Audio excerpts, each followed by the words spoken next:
All right, welcome back today. We've got my good friend Dave Demink, and I know a little bit about him, and I've known him for probably 2 or 3 years. And we go back. We're fellow self-storage investors, and appreciate Dave coming on. Dave, man, thanks for coming on here. Hey, I appreciate it. Thanks for the opportunity to get to spend some time with you, because we used to spend some time together and we haven't in a while. So it's awesome to be on here with you today, and congrats on all the success of the podcast, man. It's amazing. Yeah, I appreciate it. And congrats to your success that we'll get into. But kind of want to start with one I know, and it's amazing. In fact, I don't even know how majority of our guests are some type of high level athlete at some point, which is kind of weird. When I say majority, it's definitely over 50%, 78%. I have no idea, but I know you played college football. So tell us a little bit about that. Yeah, great. I think that had a lot to do with, who I am today and how, I got started in business. But I was a Division I football player, played offensive line at Sacramento State University on a full scholarship there. So I was, fortunate enough to have done some good things in high school to earn that. Spent 5 years there, redshirted my first year, and then I was a starter for 3 years. So I started about 42 games. As I wasn't the center the whole time. I was a guard my first year that I started, and then I was the center the second time. And so I get to brag a little bit, because the center is, I'm making all the calls for the offensive linemen based on what defense we're coming up with. So, I'm the smart guy on the field, the kind of the captain of the offensive line, but had an amazing time. Still very, very close with all of my buddies. In fact, I think we have like a 15 or 16 year text thread. We're called the Hammerheads. That was our nickname. But we've got a very long text thread that just continues. A couple of the guys in our group ended up going on to the NFL, one for 12 years, another one for 2. So had some fun times we can talk about on the other version of your podcast, and some of those good times. But yeah, it was amazing, man. And like I think probably a lot of your previous guests, right, with the athletic background, it's like the discipline, the camaraderie, the the desire to take action, your podcast and get stuff done is just something that's just always been there since then. I think sports really drove that in for me for sure. Yeah, I was just going to ask, because you're a bigger guy. You're probably 6'2", 6'3", but not. And I'm guessing you were bigger back then. But what kind of drove you? And were you the most athletic? Were you the biggest, strongest? Were you the smartest? What kind of got you there? Yeah, I think it was. If I pat myself on the back, it was 2 things. I'm a big guy, so I'm at the high end of 6'3". I'll call my 6'4" was what I was listed in the programs. Yeah. Like 6'3 3/4 officially. And when I played, I was playing in the 295 to 305 was my weight. I'm about 250 now, so I'm a lot smaller than, I was big guy, like eating a lot, drinking a lot, training a lot. Like this is just like when you're a D1 athlete, like that is your life. When I was in high school, I was the biggest kid. I was kind of fast for a big guy.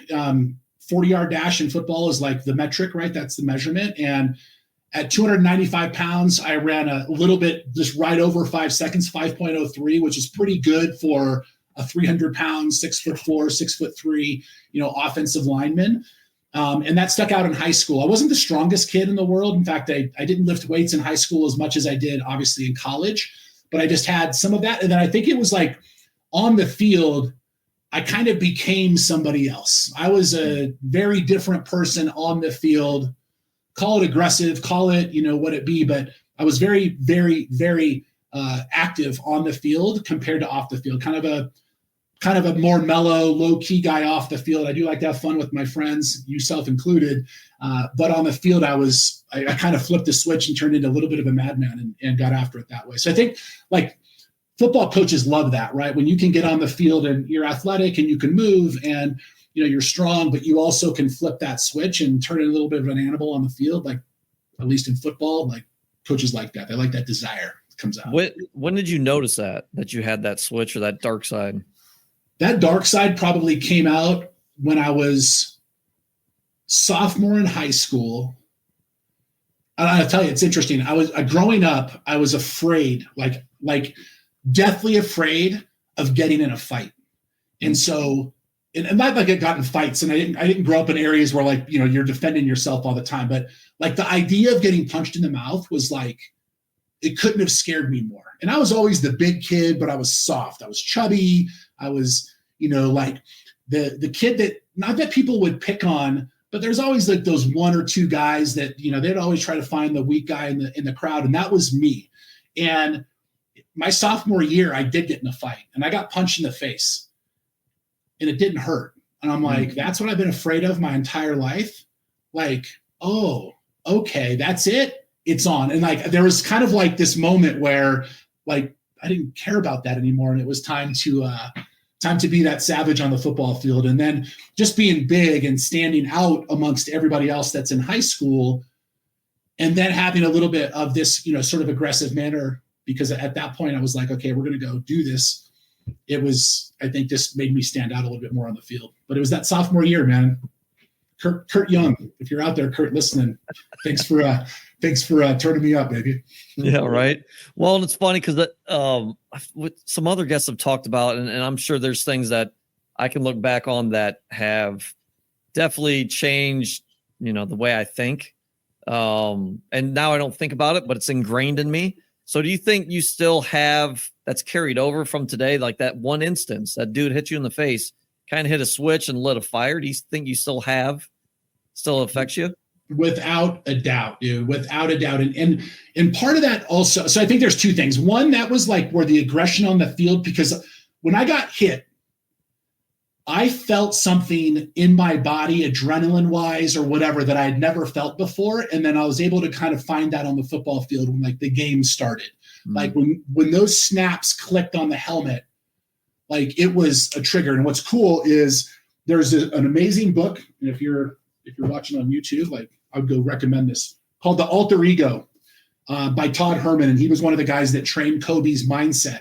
And Todd talks about stepping into this other person in moments. And I was doing that before, obviously I knew who Todd Herman was in the book, but there's these moments where you step into that. What I say now, what's different is I still 100% have that, but it's driven by a very, very strong desire to create a different branch in my family tree. And what I mean by that, I'll unpack that a little bit. I didn't grow up in like, you know, super glorious environment. Like I grew up paycheck to paycheck, blue collar parents, you know, government cheese and milk and food stamps, and, you know, constantly moving because we were behind on rent and getting kicked out of one house and we'd find the next one. Like this was my upbringing. And it wasn't because my parents were like, they were bad parents. They were actually great parents. It was just, we were always living above our means and we were always financially strapped. Yep. And they were doing the best that they could to provide for my sister and I. And it was in high school that I decided that whatever I do in life, and maybe there was that aggressive part came in here, but I had a friend named Dan, and Dan's parents they did well. And I got to see that. I got to participate on trips with them or their house or the cars that they drove. And they weren't like filthy rich, but they were doing it was a much different lifestyle than the one that I grew up in. And I just remember like, this isn't going to be how I grow up. And between having that innate desire to create a different branch in my family tree and then playing sports, I kind of brought those together. And I thought that was going to be the outlet. When I went to college, I wanted to play NFL football. Like that was what I wanted to do. I had this desire to come in there. There's reasons why those things don't happen. Like if I was an inch or two taller and a quarter of a second faster, like that probably happens. But, you know, when you're kind of the average height, then you're the average speed of good players, not great players. There's a million choices. And I just wasn't one of those. I tried, but didn't work out. But I think that in business now, that desire just comes strongly from like this desire and need to create that separate branch in the family tree. And of course, the leadership and all the stuff that you learn from sports helps drive that as well. Yep. So I'm glad you brought this up because I was on a golf mastermind trip with some friends last week. And this topic came up of why do you think, you know, you saw your friend, you know, their family was doing a little bit better than yours.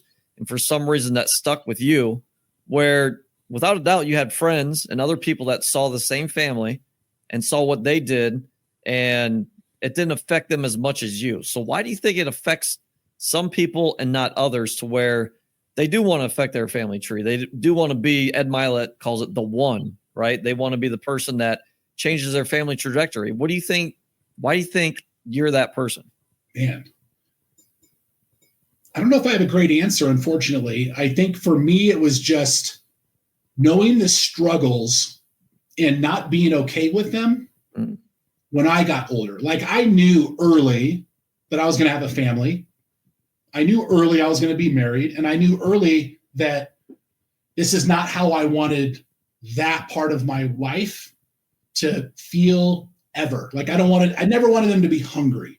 I never wanted, my mom, like my wife or myself to, and again, I'm painting maybe a picture here that maybe seems like this was like a tragic thing in my life, because it wasn't. But when you're a teenager and you're at the store, and rather than pulling cash out of your mom's purse, she's pulling food stamps out, that sits in your heart a little bit differently and hits a little bit differently than, my friends who are, doing their annual trip to Maui for, a week and a half. And we're going camping at the free campground across town. Like that was our vacation, that kind of stuff. And I don't know, John, if I can like pinpoint exactly why certain folks have like this switch that gets flipped, and then others that just settle for that situation. Like this is just what life is. And maybe somebody whispered something in my ear at some point. I don't know what it was for me. I just knew that I wanted more. It was innately part of kind of my upbringing and what I felt for myself.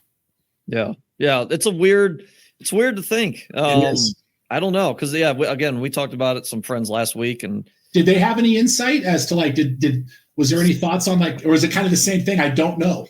Yeah. None of us really know. There's probably a combination. I think, obviously you built some confidence with playing, collegiate sports at a high level. So I think there's some of that to where it's like, you know what, if I put my mind to something, I'm going to figure it out. That seemed to be a common thread, that not necessarily sports, but it's like there was this big challenge, and at some point we were able to figure it out, and we grew confidence from there. Right. Yeah. So something like that, but why? I don't know. Cause I know growing up, not, somewhat similar situation. We always lived in the nicest neighborhood, but we were paycheck to paycheck, and we were, my parents definitely grinded, but I don't know, something clicked with me probably. That's like, I don't want to be, I appreciate everything they did, obviously. And they grinded. I don't want to have to grind my entire life like that. I don't know. Who knows? I don't know why some people do or why don't. That's why I asked you. I think, going to college on a scholarship probably played a little bit in there. When I graduated from college, I was the first person to graduate on both my mom and dad's side of the family in 3 generations. Wow. Like there hadn't been a college grad in like 50 years, like 40 years. And it was like my dad's aunt or something like that, like was the last time somebody.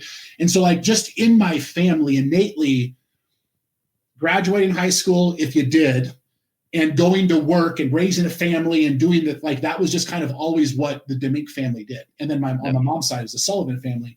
And I don't know, I guess when I got to college and I got to meet more people and see more of like availability and leverage, like wasn't the best student, but I wasn't a worse student either, but saw like what this could afford to do. That was where I think, part of that also came from, is like, this is going to be different from this point forward. And, it's stuff that I talk with my kids, and, my kids now, it's interesting. Like there's this interesting loop that happens, because now my kids are in the complete opposite situation that I was in. And I would say that my situation created me today. I'm very conscious of like what my children have is so different than what I had.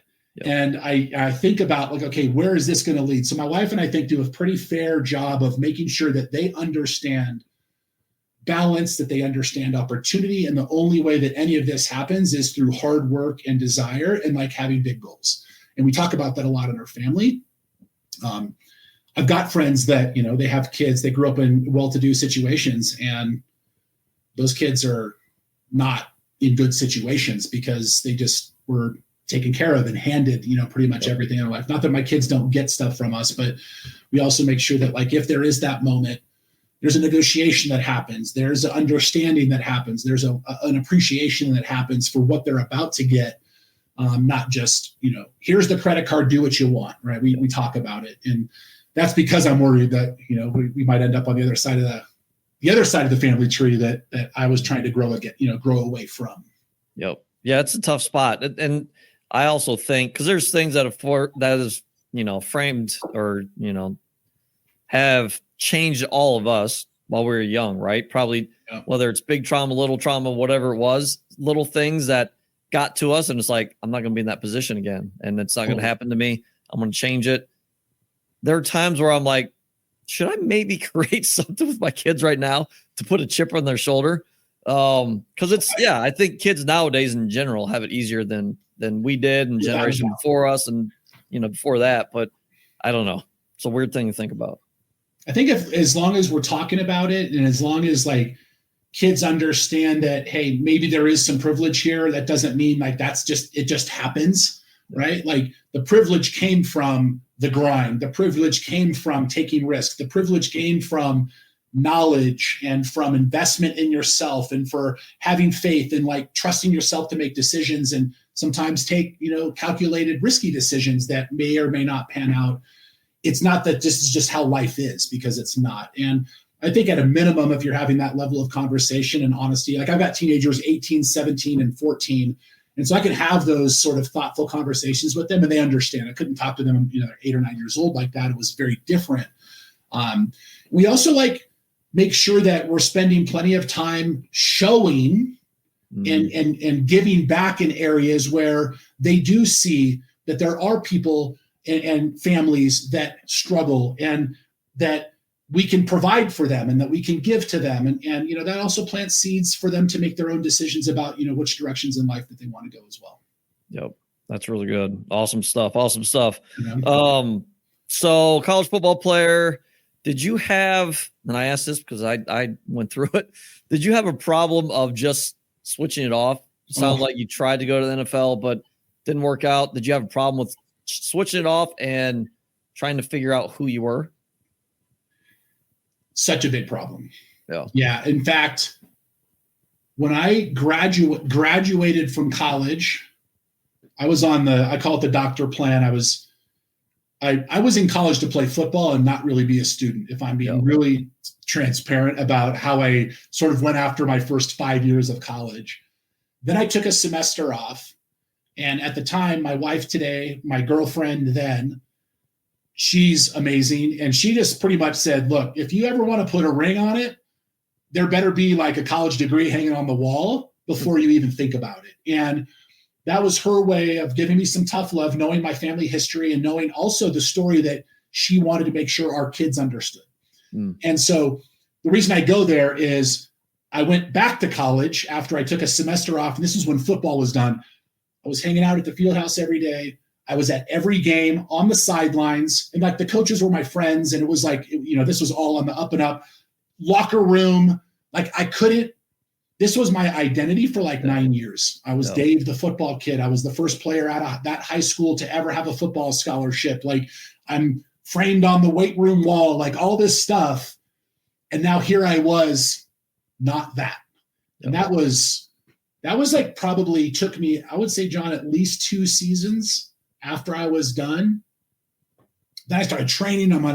My offensive coordinator ended up becoming like an assistant coach on the 49ers. And I would call him every couple of weeks and say, can I get a tryout? Can I get a tryout? And he was honest with me. And he's like, Dave, look, no, like, no. And like, eventually I stopped doing that. And then I, found a job, if you will, and started going down that path. And that was in the Bay Area. And even then I would drive from the Bay Area back to Sac State every weekend to be on the sideline, to hear the sounds, to smell the grass, to watch the guys, grunting, and I'm screaming and yelling and my voice is gone and I'm smacking people. I wanted to be part of the team so bad. I contemplated going into coaching football, and I could have got a job at Sac State as an assistant, but you don't make any money. And so that, like, it just wasn't like, that's not what I wanted my wife, future wife, but my girlfriend at the time, Jen, to be a part of it. And so I decided not to do it. And I had to like just make that cold decision of like stepping fully away. But man, that was at least 2 seasons after I was done. I could not be part of it in some way. So I've heard a couple of your podcasts where you're talking to athletes and they all have the same thing. Like that is your identity for so long. And then literally that last play of your last season, like then that's it. It's over. It's gone. It's like so crazy. So, and I think you've got at least one daughter that just got a scholarship. Is that right? Yeah, my older daughter, Madison, she's a high-level volleyball player here in the state of Colorado, and she's going to going to a college in North Carolina, Gardner-Webb University, on a scholarship for volleyball. And so she's gonna, this is who she is. Like, everyone knows her. She's you're the middle at Valor High School. You've won 3 state championships in a row. Like, she has this volleyball identity that in 3-4 years, and I'm talking about it now with her. Like, you need a life outside of volleyball. You're probably not going to go be a pro volleyball player. Knock on wood, maybe that happens. Kids go to Europe now and do all kinds of fun stuff after college to play volleyball. But she's going to be going through this process over the next few years for sure. Yeah, I was just going to ask you, what are you doing to kind of prepare her, get ahead of it? Is she, because I know I've got kids not as old as yours, but I know even at their age, they don't listen. They listen, right? But they catch more of what I'm doing or we're doing as parents than what we're saying. So how do you even prepare for that? Because I know 18, 19, someone told me that, it's in one ear and out the other. I don't even care. Yeah, I agree with you, man. They're learning about their parents by watching, because everything that we say is a bunch of crap. It's not true. That doesn't happen. That's not how that works. Because at that point, they know everything in life. 18, 17, even my 14. Morgan's my 14-year-old, and it's like the world according to Morgan. She's like 14 going on 25 at this point. I don't slow down on sharing the observation and my experience, regardless of what they will think of it, what they respond back. Oh, that's not going to happen to me. I know they're hearing it. Yeah. And I'm pretty relentless on that stuff. And it's not like I'm blowing them up and about how tough life really is. And this is how you're going to feel. But when there's moments to have those conversations, if Madison and I are driving back and forth somewhere together, something pops into my mind, I might even just preface it like, hey, I know you're going to think this is crazy, but one day volleyball is going to be over and it's going to be a sad day. And, just know that there's so much more to life in sports. You can always love it. You can always want to be a part of it. You can go coach, you can do all these amazing things, but the likelihood of us going on and making a living playing volleyball is probably pretty low. Yep. And I know anyways, and then she'll want to, but she heard it and it's planted, and, she might hear that 100 more times from me before it's all said and done. And I think that, eventually they listen.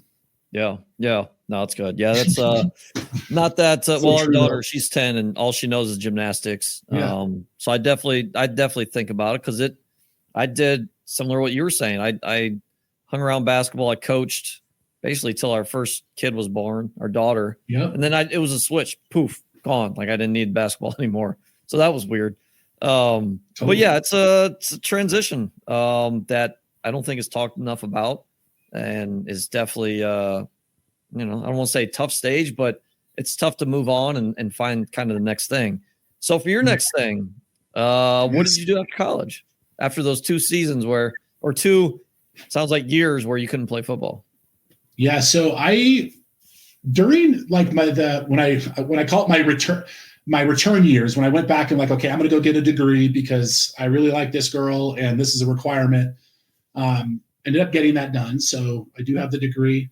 Believe it or not, my degree's in criminal justice. Yeah. I didn't know what I wanted to do, but when you played football at Sac State, a lot of kids matriculated into the police force, either sheriff or police department or corrections. And I thought I might go down that path.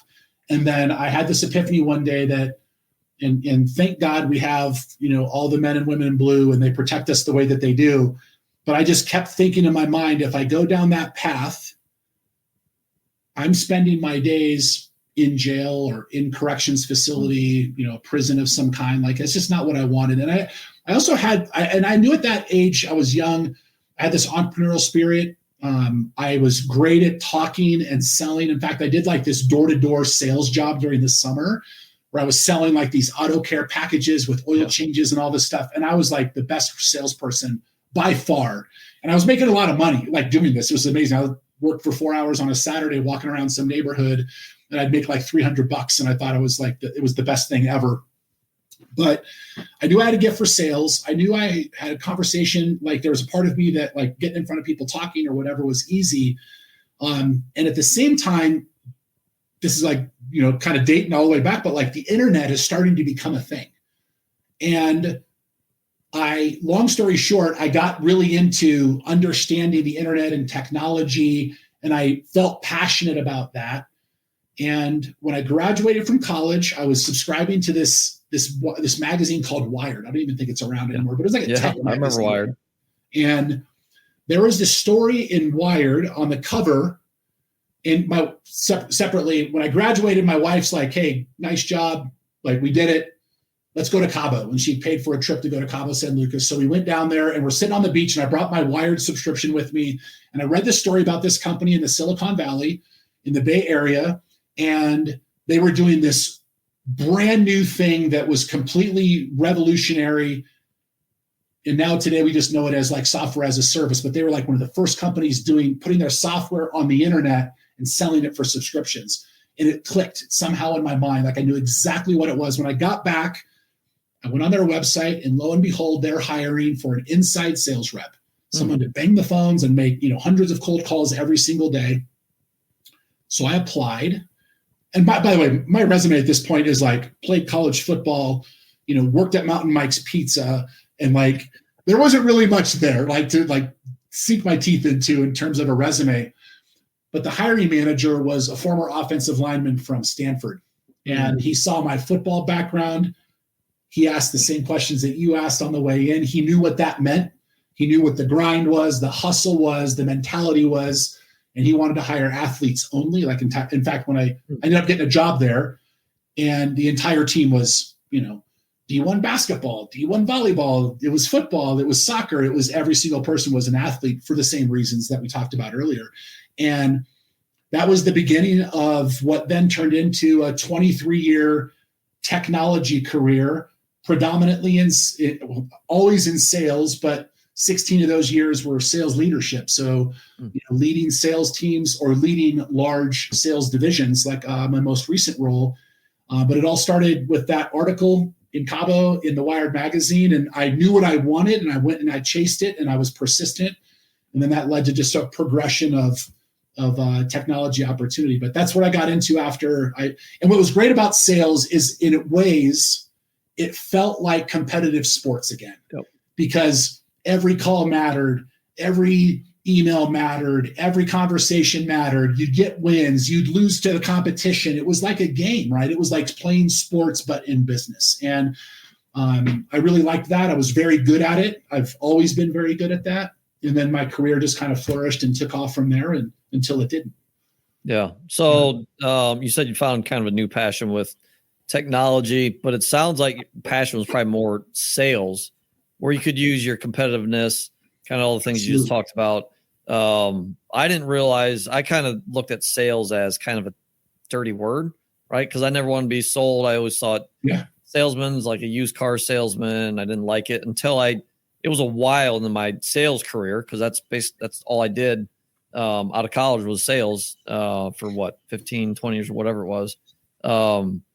But I love sales, especially looking back. Like, I wouldn't be the person who I am today. I think you learned so many valuable skills. So kind of talk a little bit about what sales kind of means for you.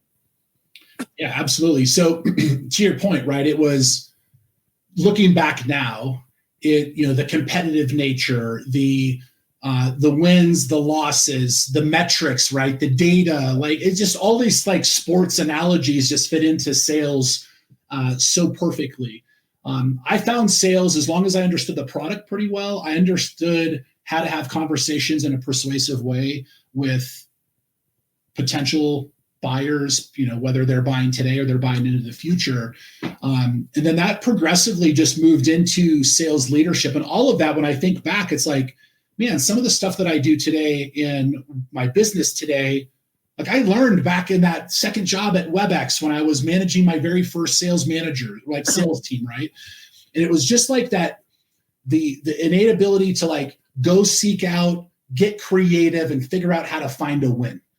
There's also a ton of action that has to be taken in sales. Like sales is a numbers game. When you boil it down to the bottom line, the person that makes the most and is the most successful typically in most situations is the person that had a best process and they put a ton of input into that process to create the outcomes that they were looking for, right? And so when I think about my real estate business today and what I'm doing today, I shouldn't probably expect anything downstream if I'm not putting in the time and effort on the front end to go make that happen. And all that discipline that you sort of learned on the field, the same thing. If I'm not eating right, I'm not lifting weights, I'm not going to conditioning, I'm not playing, I'm probably not going to win. I'm probably not going to earn an honor. I'm probably not going to start next week.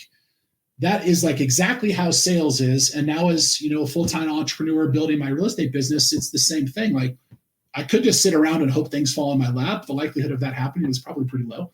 So I got to go do things. I got to take action. I got to go create opportunity. I got to, put effort out there to make it happen. And all of that came from the football field, then led into the sales career. And I think the sales career is where, you kind of leave the meathead part of playing football to the side and you start growing into a professional where, now you're using the same desire and discipline, but now you're applying that to like business outcomes and focus and those types of things. Yeah, no, definitely. So successful corporate career for, I think you said 23 years, went into obviously leadership. So obviously you were well respected, did very well. What happened and when did you get into real estate investing? Yeah, great question. So I got into real estate investing probably, I want to say 2018, 2017, somewhere around there. I had a decent amount of cash in the bank. One of the companies that I ended up at, because of my previous roles, I was wildly successful. One of our executives went to a startup. He asked me to come over and help build out the US sales team. That company exploded. That's Ring Central for anybody out there that knows those companies.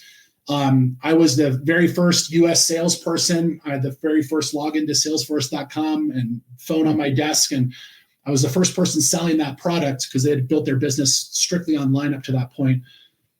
Fast forward 4.5 years, we go through an IPO. That was a great financial event for me personally. And so I had this cash on the sideline and I started putting that to work in real estate, specifically multifamily, here in the Denver market. So I moved from the Bay Area to Denver. Again, I was the head of sales for the US sales division. At that time, it was this tiny company, but we're growing really fast. We opened an office here and exploded with, I don't know, probably 200 hires in less than 2 years, 2.5 years, something like that, like very, very rapid growth. And with that cash, I put it in. I knew that like long-term, I wanted real estate to be I'll call it my retirement vehicle. And I started with a very close friend of mine, actually one of my sales manager's brother-in-laws. He was like a local real estate guy here in Denver, and he was property manager, but he also sold multifamily. And he had an awesome deal. I bought it, and I had cash flow coming in for the first time. And I was like, oh, this is cool. Like, I'm going to do a lot of these. Like, I'm going to buy one of these every year for like the foreseeable future. Yeah. And we did for like the next 4 years. I bought a brand new apartment, or not brand new, but a new purchase every year. And that was very, very successful until it wasn't. And what I mean by that is I started learning more about real estate, and I started learning a lot more about cash on cash returns and equity and return on equity. And, some of these acronyms that get thrown around. Mm-hmm. And when I started doing some math, I realized that these investments were okay, but they weren't actually helping me build towards the goal that I have of like this big cash flow engine. And the reason why is, and this is like literally happened. I've got one apartment building left, 9 units. We've just listed on the market last week. I'll be rolling all that into storage, and we'll talk about that here in a sec. But in that apartment building, we just had somebody move out after 12 years, and it cost us $12,000 to renovate their one unit. Everything had to be redone, like all the appliances, the countertops, you name it. And that kills the cash flow for that one particular unit for like 7 years, or like at least half the cash flow for the next year. And so I started seeing that early on when I would look at like the end of the year, my cash on cash return on that deal after I learned what that was. And like that became something that I was really focused on building, was like middle single digits, 3%, 4%, 5%. It was because of some of those turnovers. And I'm like, there's got to be a better path here. And that's when I discovered, or I should say rediscovered, storage. going back in time, I read a story in 2003 in the Sacramento Business Journal about a local businessman who had built $100 million portfolio of self-storage facilities around Northern California. And I don't know what it was about that article, but I never. That's funny you remember that. That's legitimately, I never forgot about it. It's wild. And then when I could do it, I'm like, I'm doing this because of that.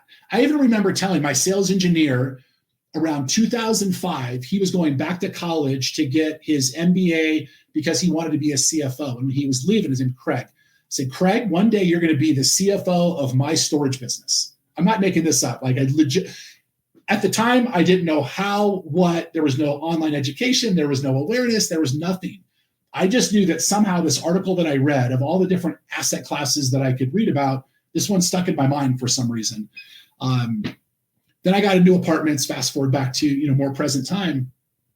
And the cash flow wasn't there. And at that time, I'd already made a decision. I'd left Ring Central. I went to a startup that turned out to be 2 years of absolute hell. Company did really well. I did really well, but the leadership that I was working for was just brutal, to say the least. And that's a whole different topic, but bounce to it. I ended up finding, I found this groove of jumping into startup companies and helping them build a scalable sales process, sales motion, methodology, all this kind of fun stuff. But I knew that wasn't the game that I wanted to play for the rest of my life. In fact, I wanted time freedom. I wanted space. I wanted to spend 3 months in Italy with my wife when my kids go off to college, if that's what we wanted to do, or maybe it's not, right? But I wanted that choice. And so I started building a cash flow. What I thought the apartments were going to do was create this cash flow engine where it would just every year we're going to stack more cash flow. And we were, but it wasn't anything that was what I thought sexy enough or enough to man, I'm going to have to do this for a very long time to meet any goals that we have out there. And then I remembered back to 2003 Business Journal article. I went online, started researching. This is now the pandemic. And I had cash. I'd probably, I don't know, $300,000 or $400,000 that I set aside to go buy some more real estate. And I'm like, I'm going to go find a self-storage facility. And I found a community. I found people. I found online education. I bought AJ Osborne's book. I read it, cover to cover in 1 week. I had a lot of the what, but not a lot of the how. Mm-hmm. And then I had a mentor and I had people helping me. And then I found my first deal. And that's now what I do full time is self-storage. And what's interesting is I started building self-storage about, my first deal I did was 2021, March. And in that period of and that was then I had a 10-year plan because my youngest daughter, Morgan, 10 years from that date, she was going to be graduating from high school and off to college. And that was the time that I gave myself to build a cash flow machine that would support my wife and I doing what we want when we want to do it when the kids are gone. Because during school, we're just busy. We're running around. I could be making all the cash flow in the world, but I'd be right here in my home office doing the same thing because you can't just go leave, right? We got kids in school, we got volleyball events, we got stuff going on. Off to college, much different, right? Empty nesters, now it's time to go have some fun. And I found storage in August of 2024. Working for, at this point now, I'm the head of sales of 120, 130 person, sales organization. And a month after my wife and I returned from that company's champion circle, their president's club, which is the top 1% of sellers globally. This is at 10,000 person company. So the top 1% of sellers got to go spend a week in Maui at the Four Seasons, which was phenomenal. They did it. It was A++ the whole way. I get notification that there's some modification in the business and that the position that I'm in has been eliminated. Mm-hmm. And here I am 23 years into my sales career, coming off of this 1% of top sellers year. I was the number one sales team in the division at that time. And I have, see you, Dave, here's your severance. Good luck. Right? We appreciate everything that you did here. And there's reasons that we can go into if you want of why I think that happened. But in those scenarios, they don't tell you. Yep. Here is the good news. That happened on a Friday. I beat myself up, my ego for about a week, but I really wasn't having any fun. I was having so much fun building my storage business and meeting people like you and all the network that we all have. that I already knew what my end goal was going to be and what that 10-year plan was. Just I was able to get that and make that successfully happen. Granted, I didn't control that 4 years into the 10-year plan. And now, because I was building self-storage along the way and learning the best practices and getting mentored by folks that are really good at this, that have done it ahead of me, when that moment happened, which, for a lot of people would be a pretty detrimental scenario that would create a lot of anxiety. The market's not great. Yep. Lots of uncertainty, right? This is before the election. Like, what's going to happen? I just stepped to the side and my storage business just took over. And since then, I've accelerated so much. Just, by the way, exactly what you kept pushing me, because for those on the call or those listening, John would push me every year. When are you leaving? When are you leaving? When are you leaving? And I was afraid to do that. I was afraid to leave the comfortability of a very high six-figure job for the anxiety and pressure and, stress that I thought in my mind I would have being an entrepreneur. But I was preparing for making that move in year 10. And the good news is that when it happened to me without me having any control of that, then I stepped into the new role and we just picked up like nothing ever happened. And what's happening now is exactly what you told me probably 2 years ago, is you won't believe how fast you'll go when this is what you're doing. And that's exactly what's happening now. Yep. Well, it's I appreciate you, put me in there for pushing you, but all of us have it, right? All of us at some point, because we're ingrained by basically schools and society to become employees. And you were a very high income earner at your job. So I want to kind of back up a little bit and ask you, you may have hinted at it, but you, what kind of got you to start stockpiling cash flow? Because not everyone does that, especially in a cushy job, a job where you're getting paid the way you were. What made you? There had been something. I was like, you know what? I need to prepare for a rainy day. Something happened there. Do you remember? When I had the cash to buy the first facility? No, what made you want to go or settle on chasing cash flow? Yeah. Yeah, it was really, great question. When I had that 10-year plan, right? Morgan's in 5th grade, 10 years until she's going to 4th grade or whatever, 10 years until she graduates from high school.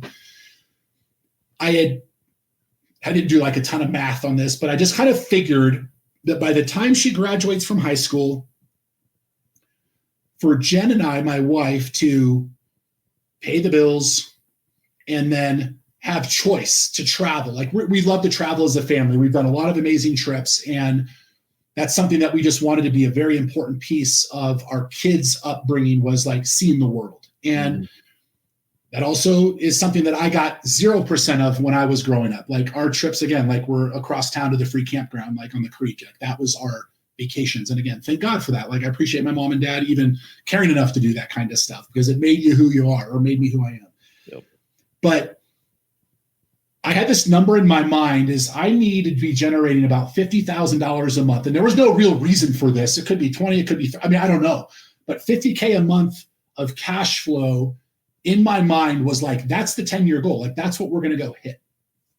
And it was so that I had the choice. I had the choice to fly to watch my daughter play volleyball. At the time, I didn't obviously know that, but now that's something that I think about. Like, I'll just take off the weekend, or we're going to go travel to North Carolina for a couple of weeks, and we're going to go see some cool things and come watch Madison play volleyball, or whatever. Like, what are those? What does that time freedom give us, right? And it was really built around this notion of wanting to travel and having the flexibility to do that. And I just put this number out there to go chase. And that's really simple as that. Like I had the long-term idea of like, how do I live comfortably and do what I want when I want to do it? What's it going to probably take to do that? That gives me like enough to do any of those things. And that was kind of the number. And that's what I'm building towards. And maybe it's not that number. Maybe it's a lot less. Maybe it's a lot more. I don't know. But right now, that's like my first checkpoint that I'm building towards. Yeah. Well, and it's interesting because I think most people kind of rely on like a fear or something they don't like to force them to start investing, because it is, anything's a risk, right? There's risk in anything, especially with investing. You have to know what you're doing. But you took on that risk basically to travel and have more free time. right? Like, I think most people have, like, I didn't like my job. I didn't like where I was at. Yeah. So I had something pushing me that I didn't really like. It sounds like you had more, more of a stronger vision maybe, but less of a pain. Yeah, it definitely wasn't pain related.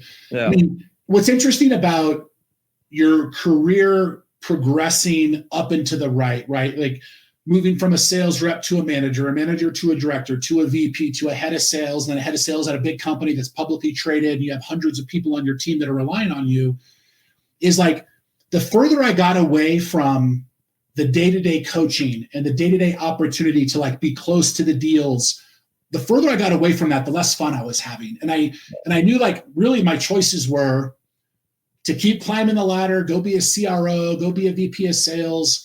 At one point early on in my career, I thought I'm going to be a CEO. Then I realized pretty quickly, like, I do not want that pressure.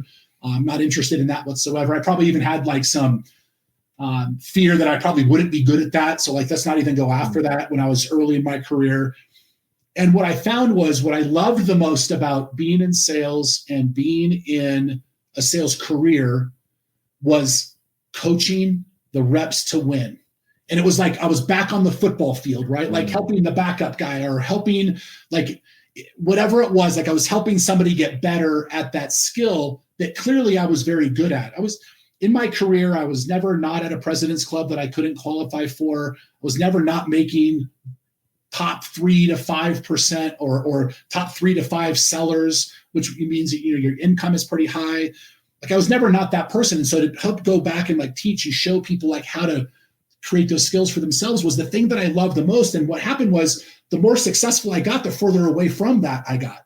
And now I'm in meetings for 6 hours a day, dealing with the bureaucracy and the hamster wheel of all of that fun, like, and dealing with all the BS that comes with the job. Like, it's not that it's BS only, like it comes with it, right? You got to hire people, you got to fire people, you got to deal with HR issues, you got to like talk people off the ledge, you got to do all this stuff, but it wasn't the thing that I liked the most. And in my most recent role, that was most of the time. I was constantly having to deal with change because the company was battling the market and battling the economy. They're doing great. And it's an awesome product, and it's all awesome. If anybody looks me up on LinkedIn, you can see exactly what it was. But I just wasn't having any fun because I was so far away from where the fun was, which was on the front lines. That's what I loved. I loved being in the trenches. That's how I grew up, right? 9 years of my life was hand in the dirt. And in sales, it's just interesting, man. Like you can choose to go leadership or you can choose to go account executive route. And I chose leadership, and every level of success that I continued to have just took me further away from the thing that I enjoyed the most. And so when that moment in August came where I was told for the first time in my career, and again, coming off of being, top 1% of sellers in the world, that I was no longer needed, my ego was beat up a little bit, but there was also this just amazing sense of relief because I already knew what my 10-year plan was. Like this was going to be my choice at some point anyways. I just got somebody to make it for me a little earlier. And guess what? Because I'm a hustler, because I'm grinding, I had built up this self-storage portfolio that's generating a lot of cash flow already on the side. And as soon as day one, that day happened, right the next day, like nothing really slowed down. Like nothing's really changed in my life. Like everything is still happening the way that it should. And it's actually accelerating now exactly the way that some smarter people said it would. Yep. Yeah. And kudos to you, because most people aren't fortunate enough to be in that position to where they are let go, not let go, but something happens, because we're at the end of the day, we're working for somebody. More than likely we're a number, especially the bigger the company, your number, right? And you can be replaced, or you can replace them, right? And vice versa, no matter what happens. So kudos to you for already having that seed planted, and obviously it was growing.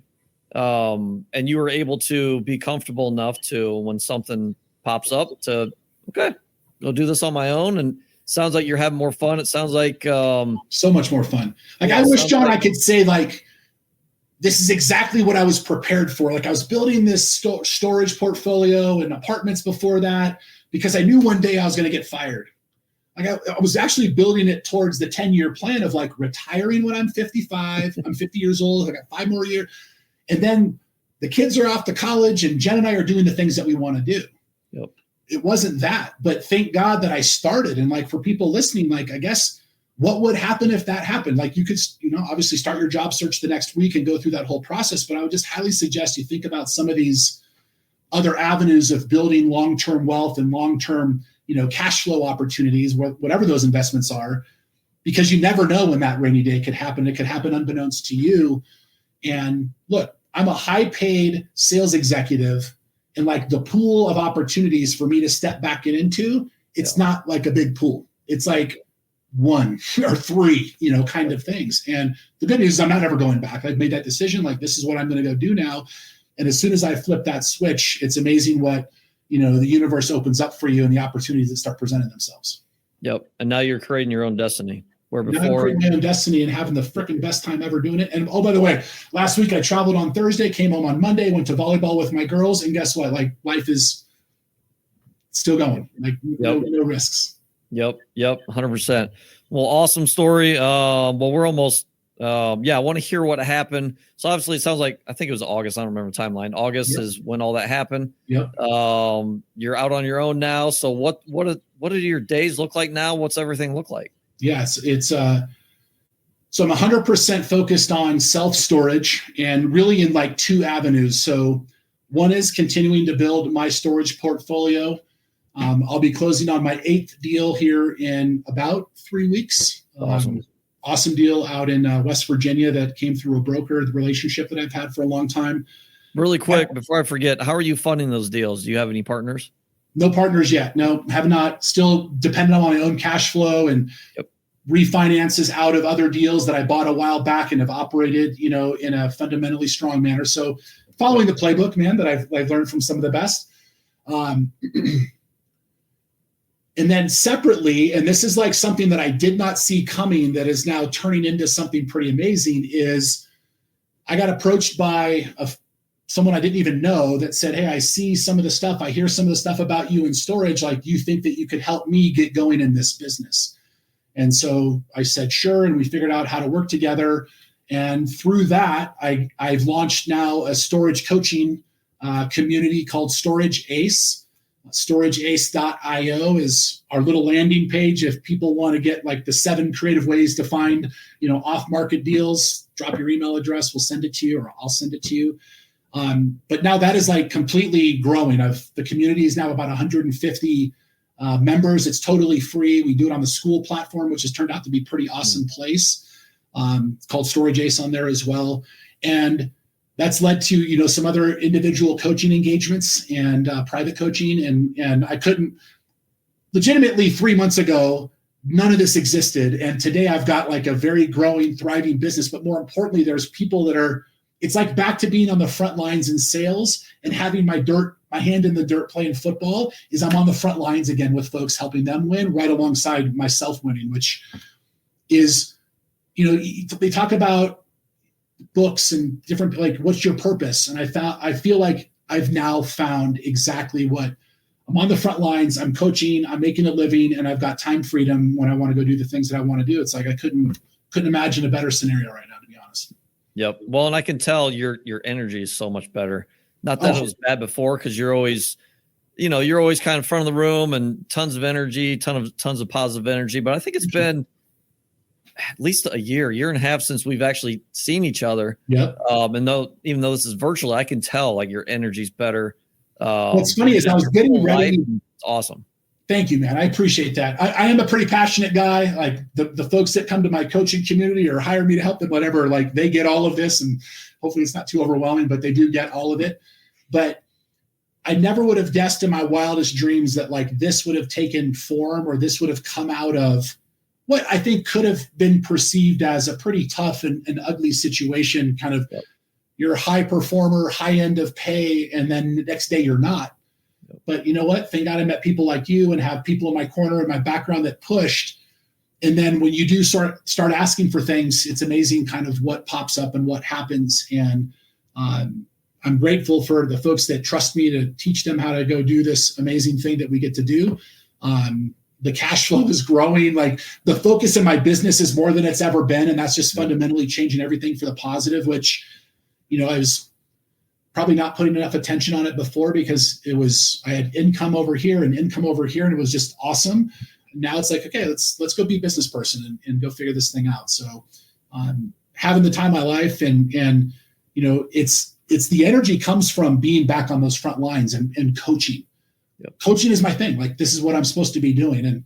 And probably for a very long time in my sales career, I didn't get to do that enough. I got to spend more time talking about things that weren't ones that would impact the business in a meaningful way than spending it with the people that you depend on to do that. And now I get to do that, which is under my rule, under my confines, and my scenario, right? Which is pretty awesome. 100%. Yeah. Awesome story. Awesome. It's exciting. It's fun to see where you're going and where you've been. I'd like to say, let's get into the last three questions I always ask, but you've kind of answered them already. I'll hit on them real quick again. Give us different answers. Yeah. Okay. So, this is a new one. What's one thing you're better at than everybody else? Kind of your superpower. My superpower is, and it always has been all the way back in my sales career, but I would tell you that like data and using data to make business decisions, I'm very, very strong at. Whether it's in Excel or just doing the numbers, whatnot. Like, I've always believed in sales that like the numbers tell the story of whether or not you're going to be successful. So let's re-engineer or back engineer the outcome that we're looking all the way down to like what I'm supposed to be doing every single day. And that data will tell the story, and you get to decide whether or not you want to do that or not. Interesting. That's a new answer. I like that. Good. Yeah, I know you've said this. Obviously, you're coaching. You're diving further into coaching. But what's next for you? And if that is more coaching, kind of what does that look like? Yeah, so continuing to build the coaching community. Again, on the school platform, Storage Ace, I do twice a week. Power hour calls, totally free, doesn't cost anything. And if people then want to get closer and they want to like really get into buying their first deal within 6 months, then we should talk and figure out what that would look like. And I think I'm finding so much passion and enjoyment and of the giving part of that process that I want to scale that. Like, ultimately it's going to have to be, whether it's self-led or group coaching, like that's really the way that I could serve and help as many people as possible. But that's definitely the way I'm going to go. And then the other part of that sort of Venn diagram where these two kind of fold together is I'm on a pretty aggressive mission this year to do 10 transactions, whether or not I'm an investor in a deal, I buy them for myself, I partner with somebody, whatever that might look like. I want to be a part of 10 transactions, and part of that's going to be through the community, and part of that's going to be just through my own, work that I'm doing to find deals. It's awesome. Love it. Love it. You've already told us where we can find you, but what was that? StorageAce.io. Yeah, StorageAce.io. The .com's taken. $2,300. If I got it, maybe one day we'll buy it. But buy it. What are you doing? I know. This is IO stuff, right? StorageAce.io or Dave Demink on Instagram, StorageAce on YouTube, or I guess it's also Dave Demink on Facebook as well. But I'm all over the socials. I'm sending a ton of content out about storage and finding your first deals and the way that we can look at these things. So feel free to check any of those channels out and follow, like, subscribe, do all that fun stuff, and you'll get some good stuff delivered to you on a week. Awesome. Yeah. Love it. Well, Dave, appreciate you coming on, man. Awesome story. Awesome to see, where you were, where you're going. I'm sure you're going to do big things, and it's appreciate you coming on, man. Appreciate the opportunity. And look, a lot of the success and the confidence that I would say that I probably have today comes from you and some others in the group that, always pushed me, saw some stuff in me that I didn't yet see. And now I do. And I appreciate the opportunity, man. Thank you. That's awesome. Thank you. All right. We'll see you guys next time. See ya. Thanks for following, subscribing, and listening to this episode of the Do More podcast hosted by John Farling. To learn more or ask questions, go to l4investing.com.